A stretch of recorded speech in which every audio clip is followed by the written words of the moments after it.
The head of the World Health Organization, Tedros Adhanom, said Wednesday that his uncle was murdered by Eritrean forces in Ethiopia's restive province of Tigray.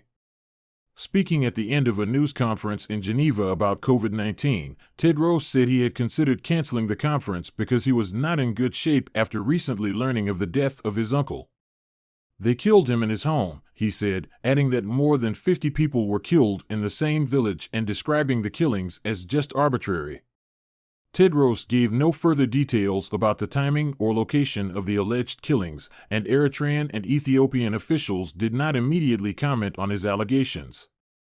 Tedros, an ethnic Tigrayan who previously served as Ethiopia's foreign minister and health minister, has frequently spoken out about the conflict in Tigray, which has claimed tens of thousands of lives and left more than 350,000 people facing famine. On last Saturday, I was informed that my uncle was murdered by Eritrean army. And I spoke to my mother, and she was really devastated because he was the youngest from their family, and he was almost same age with me, young uncle. So I was not in good shape, that's why. But good I met you, actually. Thank you. And I hope the peace agreement will hold and this madness would stop. But it just very difficult moment for me. And he was not alone, by the way. In the village, when they killed him in his home, from same village, more than 50 people were killed, just arbitrarily. He has come under attack from Ethiopian officials who have said he should step down from the WHO. They have accused him of seeking to procure weapons for the Tigray region, claims that Tedros has denied. In August, Tedros described the crisis in Tigray as the worst disaster on earth and questioned whether the lack of a stronger global response was due to the color of the skin of the people in Tigray. Ethiopia's government denounced Tedros' statements as unbecoming of such a high-profile position. In his comments Wednesday, Tedros told journalists, "I spoke to my mother, and she was really devastated because he was the youngest from their family and he was almost same age with me, a young uncle.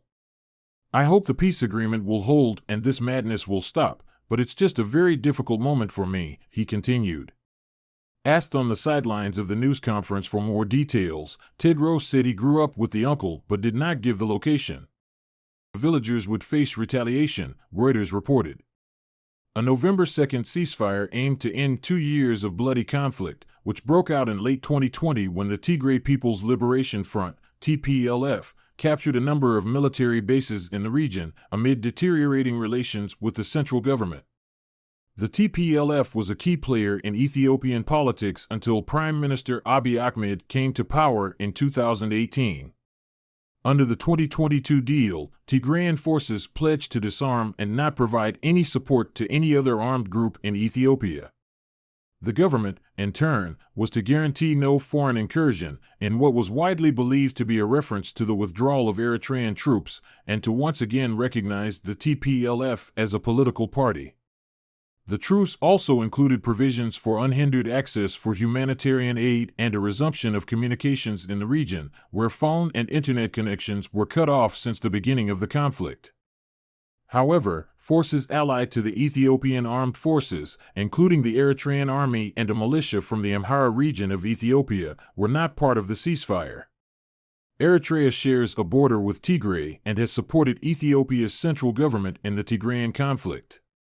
The Eritrean government has been a longtime enemy of the TPLF, with President Isaias Afwerki seeing the TPLF leadership as an existential threat.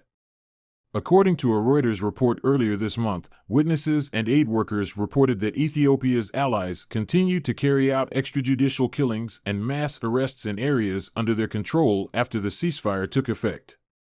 A joint report issued last year by the United Nations and Ethiopia's state-appointed Human Rights Commission found that all sides had carried out human rights violations, but it blamed some of the worst crimes on Eritrean forces. Eritrea has rejected accusations of involvement in war crimes.